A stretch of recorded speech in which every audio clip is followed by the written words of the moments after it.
ఇల్లు కట్టి చూడు, పెళ్లి చేసి చూడు అంటారు. ఎందుకంటే ఇల్లు కట్టడం అంత కష్టం, పెళ్లి చేసుకోవడం అంత కష్టం అన్నటువంటి.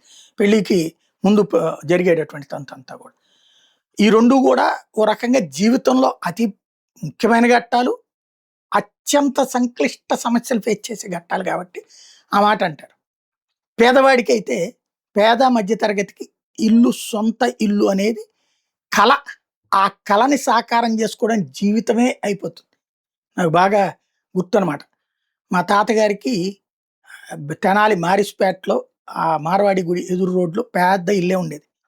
1000, 1200 చదరపు గజాల ఇల్లే ఉండేదట. అపర కోటీశ్వరుడు. మా అమ్మ తరపున నా తాతకి మంగళగిరి ఇప్పుడున్నటువంటి ఆ గుడి డౌన్‌లో ఉన్నటువంటి రోడ్‌లో పెద్ద ఇల్లు. అమ్మ వైపున అటు కోటీశ్వరులే ఆ రోజుల్లోనే.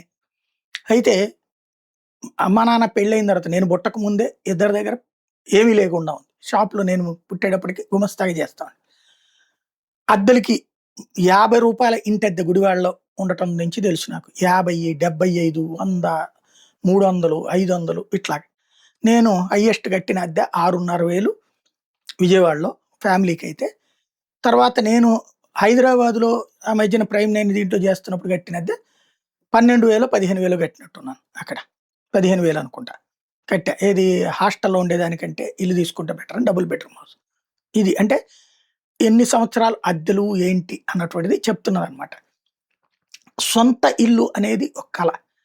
అట్లాంటి కలని మేము సాకారం చేస్తామంటూ అప్పట్లో ఇందిరమ్మ ఇళ్ళిచ్చాడు రాజశేఖర రెడ్డి. అంతకుముందు చంద్రబాబు టైంలో వాంబే కాలనీల ఇళ్ళు వచ్చినియి.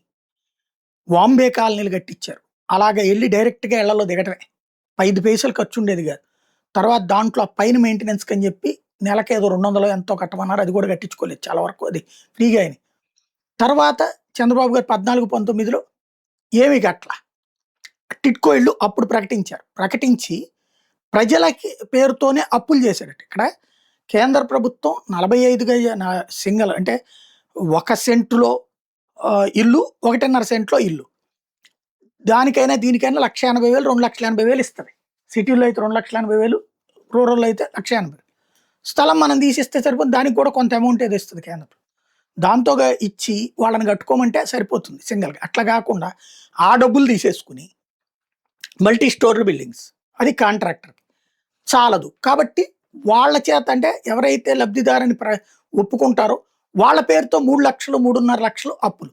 ఇంత చేస్తే చంద్రబాబు గారు చెప్పినటువంటి ఇంటి సైజు ఏదైతే అప్పుడు జగన్మోహన్ రెడ్డి సెంటు, సెంటున్నరలో ఇల్లిస్తే అది సమాధి కింద పనికొస్తే నేనొస్తే 2 సెంట్లు అన్నారు. ఇప్పుడు టిడ్కో ఇల్లు ఎంత? 350 గజాలు చదరపడుగులు, 450 చదరపడుగులు.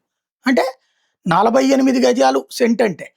అంటే అది 480 చదరపడుగుల్లో ఇల్లు కడితే అదేమో సమాధి అన్నారు. సెంటున్నరంటే 48 ప్లస్ 24 దాదాపు 72. అంటే 720 చదరపడుగులు. దాన్ని సమాధి అన్నారు. అదే ఇక్కడొచ్చేటప్పటికి 480 చదరపడుగులది. ఇప్పుడు అంతకు మించి లేదు. 420, 430 ఉందన్నమాట. ఇంకోటి 380 ఎంతో ఉంది. దానికి అప్పుడు లోన్స్ తీపిచ్చారు. అయ్యేమి కట్టకుండా అప్పుడు గృహప్రవేశాలు కూడా చేయించారు. అదేమంటే 80%, 90% పూర్తయిపోయినాయి అన్నారు. అప్పుడు 80, 90% పూర్తయ్యారన్నది ఎలక్షన్స్ ముందు వందల కొద్ది ఉపన్యాసాలు ఉన్నాయి గుర్తుంది కదా! ఇప్పుడు అదే టిడ్కో ఇళ్ళకి 1,400 కోట్ల రూపాయలు, 1,423 కోట్లు రుణం మంజూరు చేయిస్తున్నారట. ఎవరికి? లబ్ధిదారులు. అప్పుడు అంతకుముందు ఇట్లా లబ్ధిదారుల చేతన ఓకే చేపిచ్చి ఆ డబ్బులు ప్రభుత్వం వాడేసుకుని చివరికి ఇళ్ళు లేవు. వాళ్ళు కిస్తీ కట్టాలి. ఏమీ కట్టలేదు. అదేమంటే 80% పూర్తి చేయలేసేసాం మేము, 90% పూర్తి చేస్తే జగన్ కట్టలేదన్నారు. జగన్ వాటిట్లో 70, 80% పూర్తయిన వాటిని మిగతాది పూర్తి చేయొచ్చు. ఒక 50,000 ఇళ్ళేమో ఇచ్చాడు.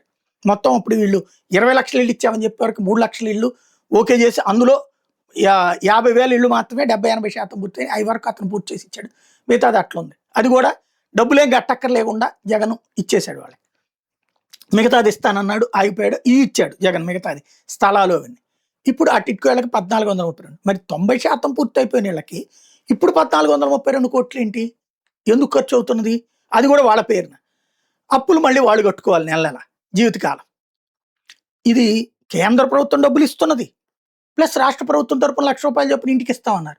మరి మళ్ళీ వాళ్ళ పేరున అప్పు ఎందుకు ఇంకప్పుడు? అది కూడా పోనీ ఇండివిడ్యువల్ హౌస్ కడతంటే ఏదైనా అయిందనుకోవచ్చు. ఇట్లా అపార్ట్మెంట్ కట్టేటప్పుడు ఇంకా డబ్బులు ఎందుకు? అర్థం కాని విచిత్రమైన పరిస్థితి.